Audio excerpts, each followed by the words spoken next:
Bonjour à tous, nous sommes heureux de vous retrouver pour un nouveau thème. Cette semaine, il s'agit du sanctuaire de la Nouvelle Alliance. Alors bien sûr, je ne suis pas seul, vous allez découvrir dans un instant mon interlocuteur. Merci de nous suivre sur la chaîne YouTube d'Adventiste FFN.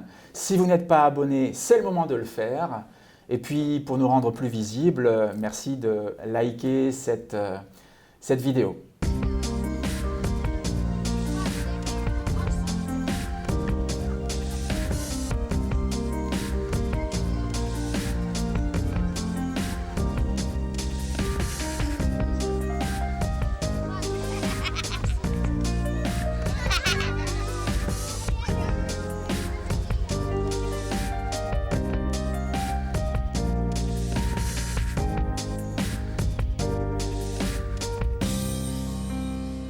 Je suis donc avec le pasteur Émile Lazare. Bonjour Émile. Bonjour. Très heureux de pouvoir vivre un moment de partage avec toi autour de la Bible et de ce thème, le sanctuaire de la Nouvelle Alliance. Eh bien, avant de commencer, nous allons prier ensemble. Seigneur, nous voulons te remercier pour l'occasion que tu nous donnes aujourd'hui d'ouvrir ta parole et de trouver les enseignements nécessaires pour que nos vies soient meilleures et pour bonifier notre relation avec toi.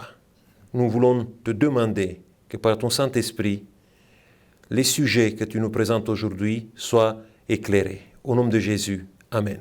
Amen. Alors déjà, le mot sanctuaire en tant que tel n'est pas toujours très bien compris. On en parle bien sûr dans la Bible à nombreuses reprises. Et il est un verset que l'on cite souvent, qui se trouve dans le livre de l'Exode au chapitre 25. C'est au verset 8, Exode 25, verset 8. Et c'est la deuxième fois que le mot sanctuaire apparaît dans la Bible. Alors en hébreu, on dit Mikdash, et en français, sanctuaire. Donc le mot Mikdash est ici au verset 8. Ils me feront un sanctuaire, c'est Dieu donc qui s'exprime à travers Moïse, et j'habiterai au milieu d'eux. Eux, ce sont les enfants d'Israël. Ils ont quitté l'Égypte, ils sont maintenant libres, ils se retrouvent dans le désert, et Dieu leur demande de lui construire un sanctuaire. Alors, oui, le mot sanctuaire apparaît ici, c'est Dieu qui en demande la construction. Émile, j'ai une première question à te poser. Pourquoi Dieu veut-il habiter au milieu d'Israël? Parce que c'est quand même dans ce but qu'il fait construire un sanctuaire en son honneur, en son nom. Donc, je crois qu'il y a plusieurs raisons pourquoi Dieu voulait avoir un espace à lui. Et ce mot Mikdash vient de la racine hébraïque kadosh. Ça signifie un lieu saint, quelque chose qui est en liaison avec la sainteté. Oui. Donc le lieu où Dieu voulait se poser au milieu du peuple, c'était un lieu qui reflétait sa sainteté. Et ça donnait, d'abord, ça rassurait le peuple d'Israël de la protection divine. Parce que si Dieu était au milieu du peuple, rien ne pouvait le faire mal. Et dans le contexte de l'Antiquité, où chaque peuple avait un sort de Dieu tutélaire qui veillait sur le peuple avec un temple, avec un lieu sacré, et on croyait que l'existence d'un Dieu qui règne, qui est au milieu d'un peuple, était une assurance de protection en plus. Eh bien, Dieu répondait à ce besoin du peuple de savoir qu'il est bien protégé. Et bon, sa présence, on la voit par le nuage qui les conduisait la nuit Voilà. et le jour. Mais il y avait aussi une autre chose. Dieu voulait habiter au milieu du peuple. Voilà, c'est quand même quelque Dans chose. une sorte dans une demeure qui ressemblait beaucoup à ce que les Israélites avaient à cette époque-là, une tente. C'est ça que Dieu a demandé d'avoir parmi eux. Pourquoi? Parce que Dieu voulait se mettre à leur niveau. Dieu voulait montrer sa disponibilité d'entrer en relation directe avec eux. Parce que dans ce lieu sacré, on l'appelle Mikdash, il y avait là-bas une sorte de culte que le peuple pouvait rendre à Dieu, et par ce culte, le peuple pouvait trouver des solutions à leurs problèmes de tous les jours. Et le problème de tous les jours, c'était la culpabilité, c'était une conscience qui parfois n'était pas bien, et Dieu voulait les rassurer de ce côté-là, voulait leur donner un sentiment de libération permanent. Là, on a quand même un mouvement extraordinaire. C'est Dieu, d'une certaine façon, cet être qui transcende tous les humains, tous les peuples, qui vient vivre au milieu d'une nation en devenir. C'était à ce moment-là des fugitifs, des esclaves qui venaient d'échapper à leur maître, à leur bourreau. Et voilà que ce Dieu, nous considérons qu'il a créé le monde et qu'il en régit encore aujourd'hui la course. Eh bien, c'est ce Dieu qui vient se mettre là à hauteur d'homme. C'est quand même assez incroyable. C'est quand même assez incroyable. Et c'est vrai que tu dis qu'il vient répondre aux besoins des Israélites, il vient leur offrir sa protection et il vient régler un certain nombre de problèmes que pose l'existence de ce peuple maintenant libre dans le désert. Après, on voit dans les récits de l'Ancien Testament, le culte qui se déroulait là-bas, c'était aussi un moyen pédagogique que Dieu utilisait pour transmettre des éléments de son caractère ou de son projet qu'il avait avec l'humanité entière. Parce que le peuple, dans ce lieu sacré, venait aussi pour apprendre des choses, savoir comment il est Dieu. Après, comprendre comment Dieu peut les libérer. Parce que là, dans le sanctuaire, il y avait une image de ce que Dieu projetait à faire dans l'avenir. Ce n'était pas le cas à ce moment-là, mais Dieu voulait les enseigner quel est son projet d'avenir pour ce peuple et pour le monde entier. Justement, c'est peut-être déjà une forme d'incarnation. C'est-à-dire que c'est Dieu qui vient vivre parmi les hommes. Alors, il ne s'est pas encore fait homme à ce moment-là, mais on n'en est pas loin. Il s'est donné à entendre, il s'est donné à voir. Les Israélites ont eu peur de lui à un moment donné, lorsqu'il s'est exprimé, lorsqu'il a manifesté sa puissance, lorsqu'il a révélé sa loi. Donc oui, on n'est pas loin d'une forme d'incarnation avec cette construction, ce sanctuaire. On peut dire que c'était le lieu de protection. C'était aussi un lieu de relation, de partage. Et si tu veux, on peut dire que c'était le lieu d'apprentissage. C'était une sorte de l'université que Dieu mettait en place pour transmettre les vérités sur le salut. Là, le peuple apprenait comment Dieu pouvait sauver le peuple et l'humanité entière. Et là, on peut penser à ce qu'écrit Jean dans le prologue de son évangile. La parole a été faite chair, donc Dieu a été fait chair et il a habité parmi nous en Jésus-Christ. Le texte dit, il a mis la tente parmi nous. Voilà, Jésus a placé sa tente parmi nous et cette tente, c'est son corps. C'est quand même assez incroyable. Donc là, on a déjà d'une certaine façon une représentation du corps du Christ. C'est un peu mystique peut-être comme approche, mais certains verront même Jésus-Christ dans tous les éléments, dans tous les aspects matériels et fonctionnels du sanctuaire. Parce qu'il y a une triple liée au sanctuaire. On peut anticiper un petit peu les éléments de cette étude que nous faisons aujourd'hui. On peut dire qu'il y a le sanctuaire avec tous les services, avec la prêtrise qui existait autour de ce service du sanctuaire. On trouvait un triple accomplissement en Jésus. Donc c'est le sanctuaire en tant que bâtiment. Oui. Que Jésus parle de ça comme lui, comme envoyant vers lui-même. Après, le sacrifice. Oui. Et les sacrifices qui étaient là, oui. C'était une illustration de ce que Jésus devait faire pour l'humanité. Et la prêtrise montrait aussi vers Jésus dans sa fonction de grand sacrificateur. Absolument. Ou de grand prêtre qu'il exerce dans un lieu qu'on appelle le sanctuaire céleste. Oui, oui, tout à fait. Alors, je disais que le mot sanctuaire apparaît ici pour la deuxième fois. Mais la première fois, on le trouve dans le cantique de Moïse. Alors, ce cantique a été entonné par Israël après la traversée de la mer Rouge et donc la défaite des Égyptiens. Les soldats égyptiens ont été noyés. Et Moïse célèbre la victoire, et c'est en Exode au chapitre 15 et au verset 17 que nous lisons ceci. « Tu les amèneras, tes enfants, et tu les établiras sur la montagne de ton héritage, au lieu que tu as préparé pour ta demeure, ô Éternel. » Et il rajoute « au sanctuaire, Migdash, que tes mains ont fondé, Seigneur. » Voilà. Alors c'est quand même surprenant.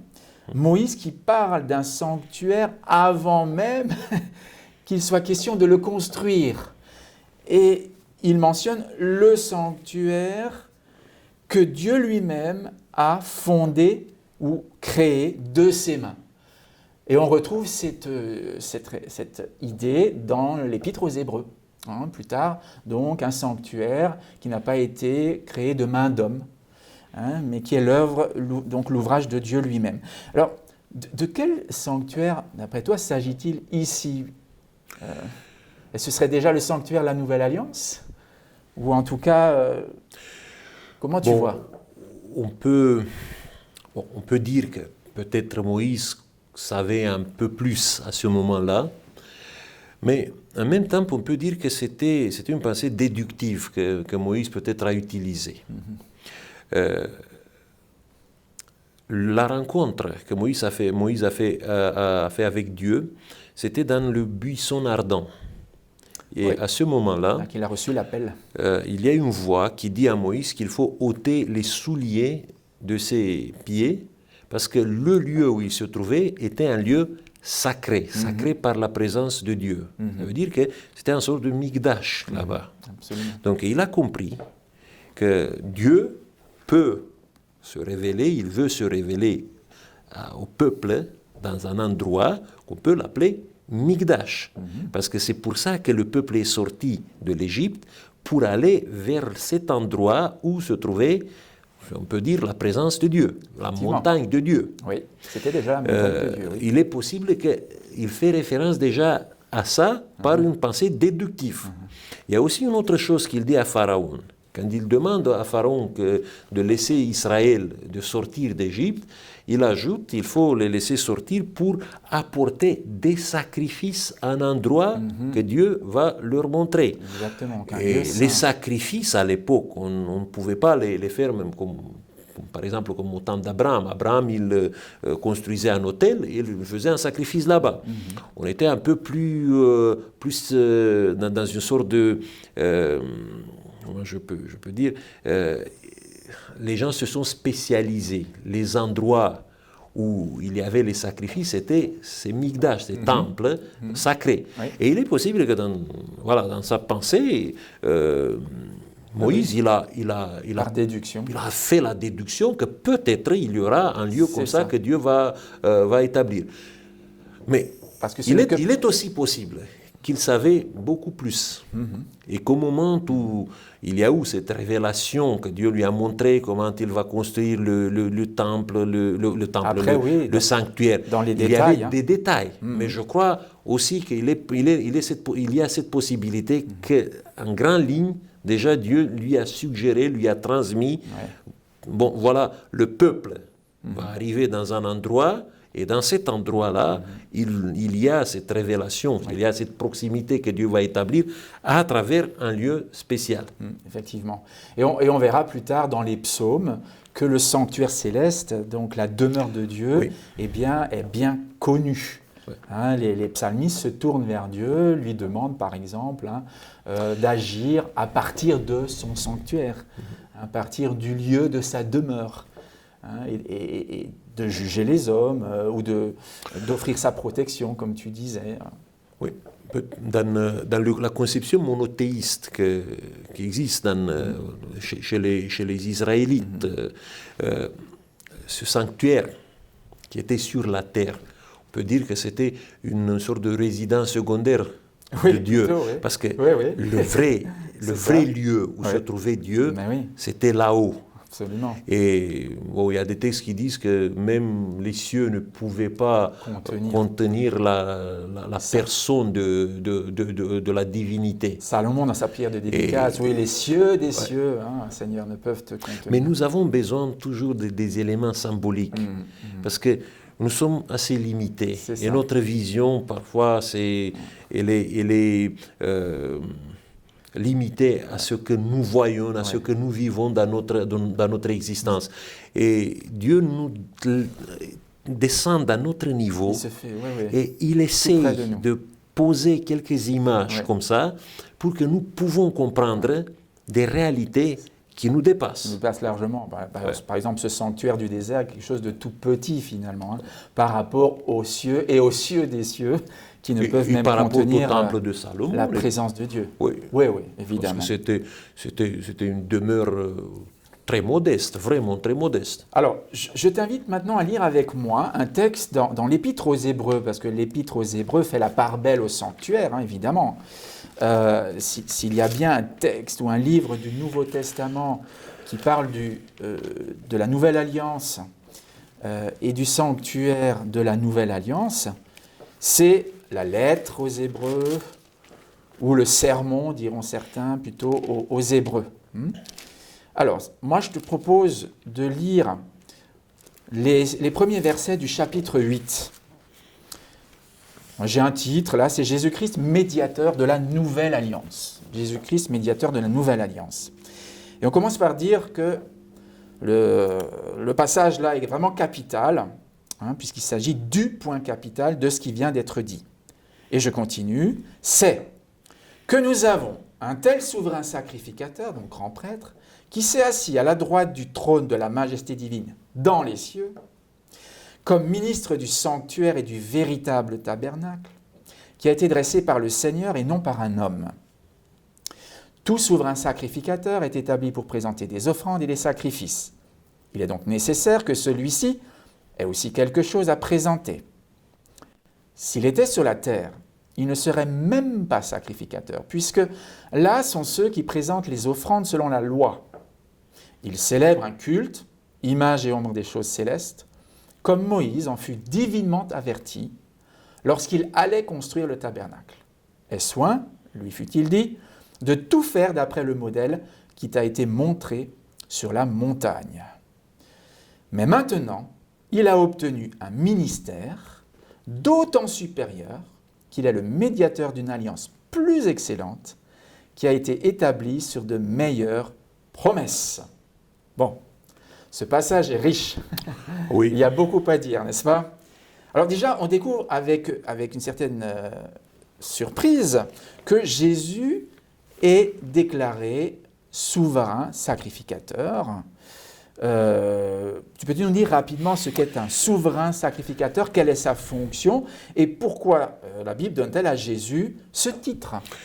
Bon, c'était le grand prêtre, c'est lui qui gérait, qui faisait la coordination du culte autour du sanctuaire.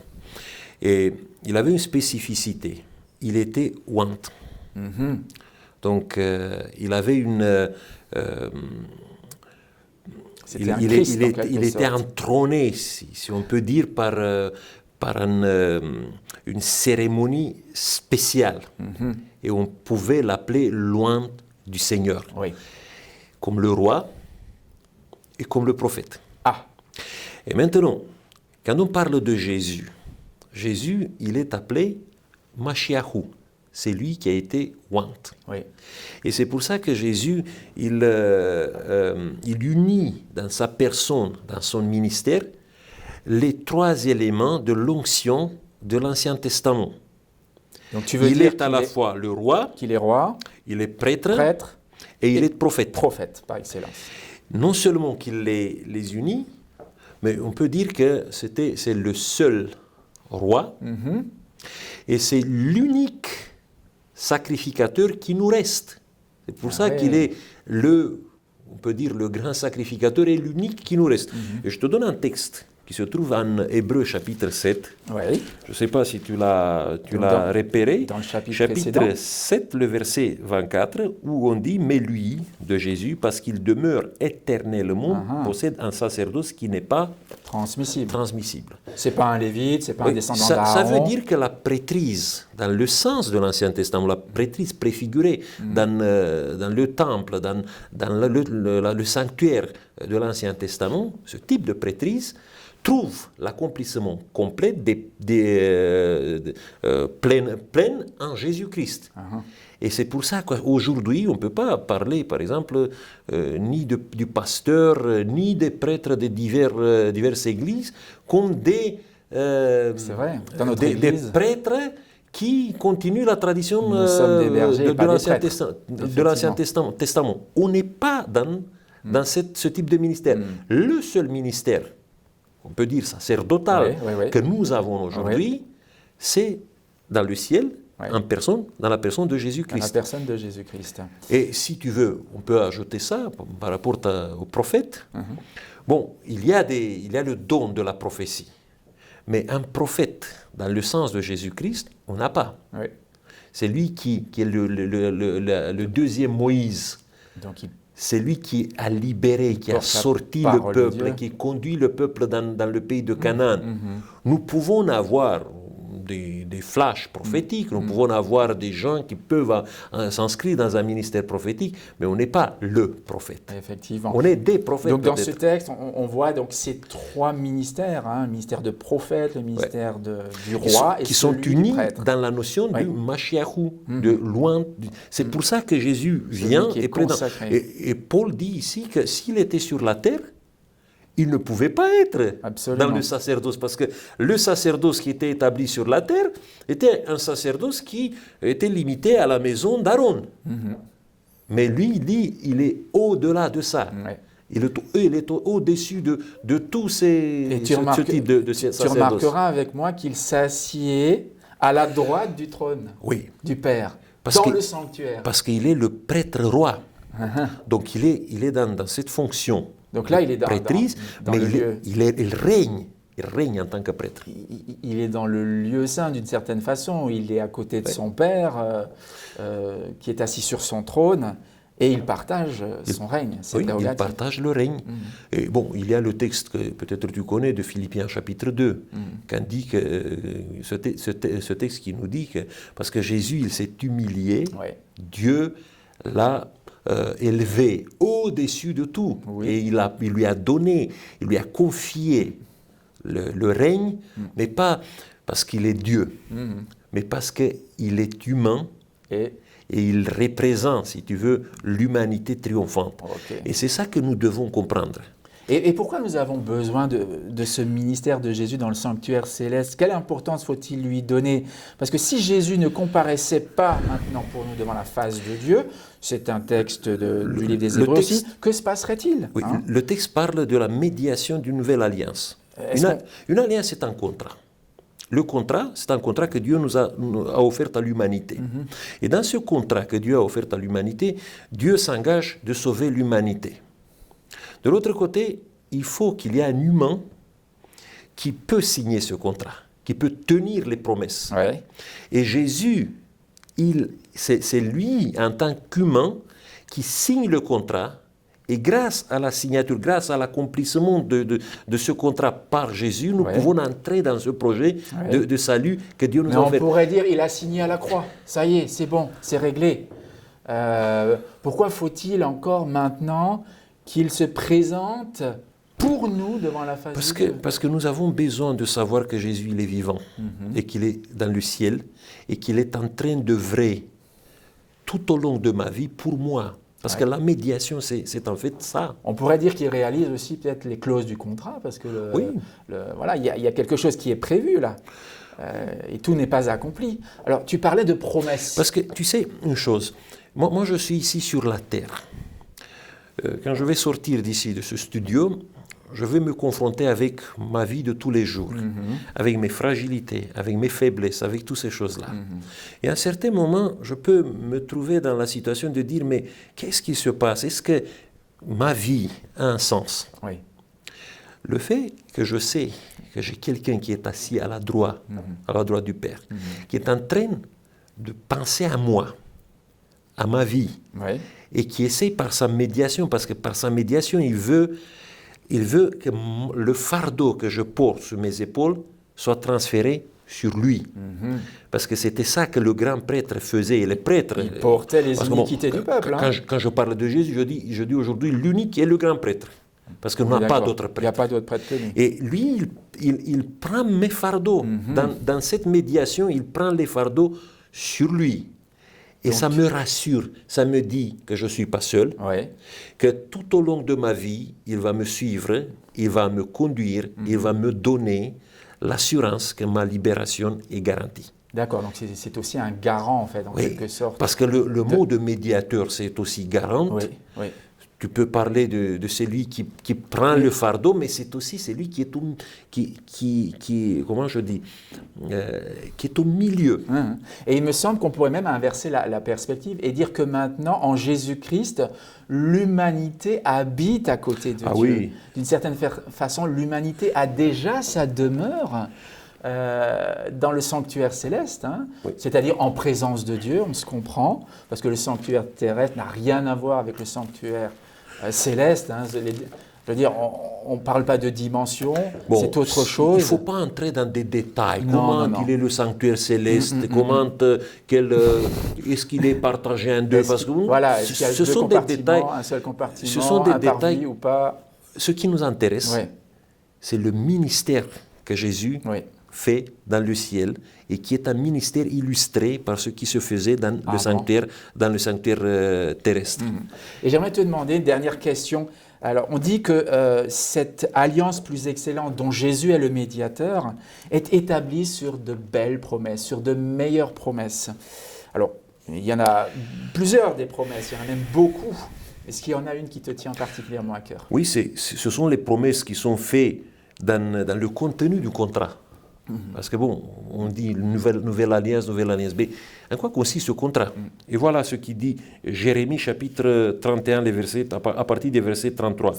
Mais voici l'alliance que je ferai avec la maison d'Israël après ces jours, dit l'Éternel. Je mettrai ma loi au-dedans d'eux, je l'écrirai dans leur cœur, je serai leur Dieu, ils seront mon peuple. Celui-ci n'enseignera plus son prochain, ni celui-là son frère en disant « Connaissez l'Éternel, car vous me connaîtront. » Depuis le plus petit jusqu'au plus grand, dit l'Éternel, car je pardonnerai leur iniquité et je ne me souviendrai plus de leurs péchés. Magnifique. Ça c'est le contrat. Voilà, ce sont les promesses du contrat. Et ça, c'est à nous. Parce qu'on a un humain, on a quelqu'un qui partage notre humanité, qui a signé ce contrat et qui l'a garanti. Eh bien, écoutez, on va rester sur ces belles promesses. Que tu sois grand ou que tu sois petit, le Seigneur souhaite s'approcher de toi. Il souhaite que tu le connaisses intimement. Il veut faire sa demeure dans ton cœur. Il veut inscrire ses lois sur les tables de ton cœur. Eh bien, je te souhaite de pouvoir entrer dans une relation vivante avec lui ou tout simplement continuer d'entretenir cette relation avec lui. Il est ton porte-parole auprès du Seigneur, il est celui qui te représente. Et c'est vrai, nous sommes déjà à travers Jésus présents au ciel, nous sommes déjà à travers Jésus victorieux et toutes les promesses et leur réalisation sont assurées. À bientôt, que Dieu vous bénisse.